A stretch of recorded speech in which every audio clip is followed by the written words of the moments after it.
প্রতিটা রুহু, প্রতিটা মানুষ মালাকুল মাউতকে দেখতে পায়। আপনিও দেখবেন, আমিও দেখব।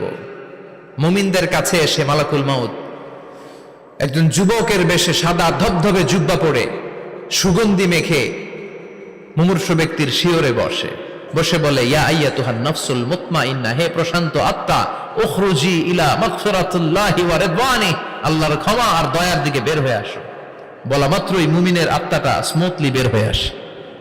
কাফান মিন আকফানিল জান্নাহ, হানুত মিন হানুতিল জান্নাহ, জান্নাত থেকে আনা সুগন্ধি কাফনের মধ্যে পেঁচিয়ে তিনি রূহটাকে নিয়ে ইল্লিনে চলে যায়। সরাসরি দেখে মালাকুল মাউতকে। আর যারা ইসলাম বিরোধী, কোরআন বিরোধী, তাদের সামনে এসে মালাকুল মাউত ত্রাস সৃষ্টি করে। আগে ধমক। হাইওয়েতে মাঝে মাঝে ডাকাতি হয় না?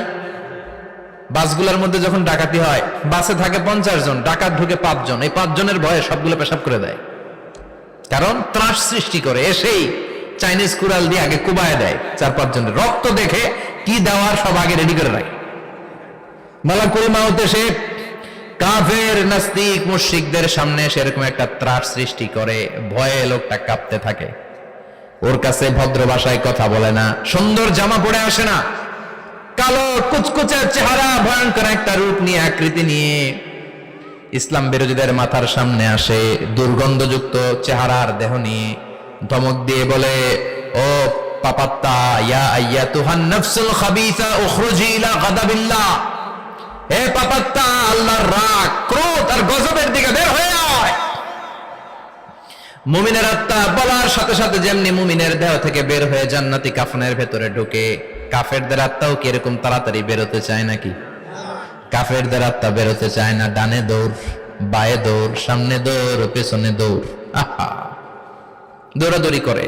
মালাকুল মাউত এটাকে টেনে হিচড়ে, একটা জীবিত ছাগলকে জবাই না করে তার চামড়া উল্টার দিকে টেনে হিচড়ে বের করলে ছাগলটা যত কষ্ট পায়, এর চেয়ে কমসে কম 70 গুণ বেশি কষ্ট দিয়ে কাফের, মুশরিক আর গাদ্দারদের রূহ কবজ করা হয়।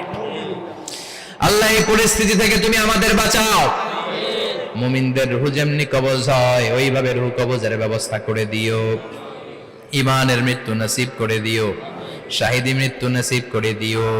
আমাকে শহীদ করে সেই মিছিলে শামিল করে নিও, যে মিছিলের নেতা মীর হামজা, খোবায়েবে খাব্বাব, আল্লাহর কাছে ছিল অতি প্রিয়, শামিল করে নিও। আমাকে শহীদ করে সেই মিছিলে শামিল করে নিও। পড়েন আমিন। আর জোরে পড়েন আমিন। তার মানে বিমান দুর্ঘটনায় হোক, কিংবা লঞ্চ ডুবিতে হোক, কিংবা আগুনে পড়ে হোক, কিংবা আত্মঘাতী হামলায় হোক, যে যেখানেই মারা যায়, কবরের 3টা প্রশ্ন তার জন্য আছে না নাই? ইসলাম বিরোধীদের জন্য প্রশ্ন 3টা, আপনারা যারা মুমিন তাদের জন্য 4টা। আপনাদের জন্য একটা বেশি, আলহামদুলিল্লাহ। কোন কবরে এসে প্রথম প্রশ্ন করবে, মুনকার নাকির যখন চলে আসবে, 40 কদম যখন আত্মীয় স্বজনরা লাশটাকে কবরের মধ্যে দিয়ে 40 কদম চলে যায়, তখনই ফেরেশতা চলে আসে। আহা, শেষ, সব শেষ। এসেই পরীক্ষা শুরু। মার রব্বুক, তোর রবের নাম কি? চিল্লায় বলেন, আমাদের রবের নাম কি? আমরা বলবো রব্বি আল্লাহ, আল্লাহ আমারে রব। দমে দমে তনু মনে তারি অনুভব। পড়েন, আল্লাহ আমারে রব। তোমার দুনিয়াতে আমি যেদিকে তাকাই, অথই নিয়ামতে ডুবে আছি সবাই। পাখপাখালির গানে শুনি তসবিহ কলরব, তসবিহ কলরব, আল্লাহ আমারে রব। প্রথম প্রশ্ন, তোমার রব কে? আমরা বলবো আমাদের রব আল্লাহ।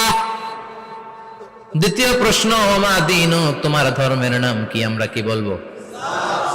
তৃতীয় প্রশ্ন, বিশ্বনবীর চেহারা দেখিয়ে বলা হবে, আতারিফু হাদার রাজুল, এই লোকটারে চিনো নাকি? আমরা বলবো চিনি, আমাদের প্রাণের নবী, ঠিক কি না? চাঁদের চেয়ে সুন্দর তুমি নবী আমার কমলিহিওয়ালা, দু জাহানের বাদশা তুমি প্যারা নবী সাল্লে আলা, চাঁদের চেয়ে সুন্দর তুমি নবী আমার কমলিহিওয়ালা, ঠিক কি না? তিনটা প্রশ্নের যথাযথ উত্তর যখন দিয়ে দিলেন, আপনার জন্য অতিরিক্ত আরেকটা প্রশ্ন করা হবে, ওয়ামা ইলমুক, তোমার নলেজ কি? তিনটা প্রশ্নের উত্তর যে তুমি করতে পারলা, কিভাবে পারলা, কেমনে জানলা? নকল করে বলছো নাকি জেনে বুঝে আসছো? নকল হয় না? এখন তো পরীক্ষা চলতেছে বোধহয়। কি পরীক্ষা? এসএসসি পরীক্ষা। নকল হয়? কৃষ্ণপুরে নকল নাই না? এখন মনে হয় এগুলো একটু কমছে। একটা সময় ছিল অনেক নকল হইতো। পাঞ্জাবের ভিতরে নকল, পকেটে নকল, টুপির ভিতরে নকল, মৌজার ভিতরেও নকল। এমনকি মেয়েরাও নকল করে পরীক্ষার হলে আসে না নাই? স্কেলের মধ্যে লিখে নিয়ে যায়, হাতের মধ্যে লিখে নিয়ে যায়, ওড়নায় লিখে নিয়ে যায়, কাপড়ে লিখে নিয়ে যায়, আসে না নাই? ফেরেশতারা বলবে নকল করছো নাকি? কেমনে জানলা? তিনটা প্রশ্নের উত্তর তুমি কেমনে বললা? আল্লাহ তোমার রব, ইসলাম তোমার ধর্ম, এই লোকটা বিশ্বনবী, কেমনে চিনলা? আপনাকে তখন বলতে হবে আমি কোরআন থেকে শিখেছি, আমি হাদিস থেকে শিখেছি, আমি ইসলাম জেনে বুঝে মেনেছি, আমি আন্দাজে কোথাও ঘুরি নাই। চিল্লায় এখন ঠিক কিনা? আপনাকে বলতে হবে, এজন্য শিখতে হবে, প্রতিনিয়ত ইসলাম সম্পর্কে জানতে হবে, আখের গোছাতে হবে, জীবনটাকে আলোকিত করতে হবে। চিল্লায় বলেন ঠিক কিনা? চারটা প্রশ্নই যখন হয়ে গেল, ফেরেশতারা বলবে আহলান ওয়া সাহলান ওয়া মারহাবান বিক, খোশামদেদ, কংগ্রাচুলেশন, খোশামদেদ, কংগ্রাচুলেশন। সব প্রশ্নের উত্তর তুমি পেরেছো। ফায়ুফসাহু লাহু কবরুহু ৭০ যিরান, আপনার কবরটারে ৭০ হাত লম্বা করে দেয়া হবে। ওয়া ইফতাহু লাহু বাবুন ইলাল জান্নাহ, আপনার কবর থেকে জান্নাতের দিকে দরজা খুলে দেয়া হবে। ওয়া ইউলবাসু মিন লিবাসি আহলিল জান্নাহ, জান্নাতের দুইটা রেশমি কাপড়ের পোশাক এনে আপনারে পরিয়ে দেয়া হবে। আর বলা হবে নাম কানাও মিলা আরুস, ঘুমাও, sleep, you should get some sleep now, তোমাকে লম্বা সময় পড়ে দিতে হবে, ঘুমাও। কানাও মিলা আরুস, যেমনি বর বাসর রাতে আরামসে ঘুম দেয়, বাসর রাতে যেমনি বর কনেকে নিয়ে মধুর ঘুম দেয়, তুমিও ঘুমাও, কেউ তোমার ঘুম ভাঙবে না। মালাক ইসরাফিলের, কিয়ামতের জন্য ইসরাফিলের সিংহায় যে ফুৎকার আছে, ওই ফুৎকার ছাড়া কোনো কিছুই তোমার ঘুম ভাঙাতে পারবে না। আলহামদুলিল্লাহ পড়েন। আল্লাহ আমরাও যেন চারটা প্রশ্নের উত্তর দিয়ে লম্বা একটা ঘুম দিতে পারি, পড়ে না আমিন। ওয়াম্মাল কাফির ওয়া আহলুশ শিমাল, আর ইসলাম বিরোধী যারা, তাদের সামনে আসবে মালাকান আসওয়াদান আজরাকান, কৃষ্ণ বর্ণের দেহ, নীলাভ বর্ণের দুটো চোখ, গায়ের রং কালো, চোখের রং নীল। দেখতে কেমন লাগে? আলিফ লাইলার ভূতের মতো। কথা কন। গায়ের রং কালো, চোখের রং নীল। ফেরেশতা দুইটা আসবে, এসে ত্রাস সৃষ্টি করবে, এসে বলবে বল তোর রবের নাম কি? মার রব্বুক। ইসলাম বিরোধী মুশরিক, কাফের, নাস্তিক এরা বলবে আমি জানি না আমার রবকে, আমি জানি না, আমি তো আজীবন শুধু চেয়ার করেছি, মদ খেয়েছি, আমি ধর্ষণে সেঞ্চুরি করেছি দুনিয়ার বুকে, আমি টেন্ডারবাজি করেছি, চাঁদাবাজি করেছি, আমি মাস্তানি করেছি, আমার দাপটে এলাকার ইসলাম প্রিয়রা বাসায় ঘুমাতে পারে না। আমি ছিলাম টেন্ডারবাজ, আমি ছিলাম গডফাদার, সন্ত্রাসীদের লিডার, আমি ছিলাম ডন 1 2 3 সব, আমি ছিলাম ডনের ডন, আমি ছিলাম মাস্তান, রংবাজ। রব টব কি আমি তো জানি না। লাদ্রি লাদ্রি, আমার জিজ্ঞেস করো না। আবার প্রশ্ন করা হবে ওয়ামা দীনুক, তোর ধর্মের নাম কি? বলবে লা আদরি, আমার কোনো ধর্ম নাই, আমার কোনো ধর্ম নাই, আমি শুধু মৌজ মাস্তিতে ছিলাম, আমি আনন্দ ফুর্তি করেছি, ইসলাম নিয়ে আমার মাথা ব্যথা ছিল না, আজীবন ইসলামরে আমি বাস দিয়েছি। চিল্লায় বলেন ঠিক কিনা? ইসলাম বিরোধীদের সাথে ছিল আমার চলাফেরা, আমার সব সাঙ্গপাঙ্গ ছিল গুন্ডা বদমাশ, ইসলাম বিরোধী। রব কি, ইসলাম কি, এগুলো আমি জানি না। আমার এগুলো জিজ্ঞেস করো কেন? ধর্ম কি আমি জানি না, আমি কিচ্ছু মনে করতে পারছি না। 3 নাম্বার প্রশ্ন করা হবে আতারিফু হাযার রাজুল, দেখো তো এই লোকটারে চিনো কিনা? কয় না, চিনি না, তবে মনে হয় এই লোকটারে দুনিয়ার বুকে আমি গালি দিতাম, এই লোকটার বিরোধিতা করতাম, ব্লগের মধ্যে এই লোকটার ব্যাপারে কুৎসা রটনা করতাম, এই লোকটার কার্টুন বানিয়ে আমি হিংসা ছড়িয়ে দিতাম, এই লোকটার ব্যাপারে আমি এলাকার মধ্যে অপপ্রচার চালাতাম।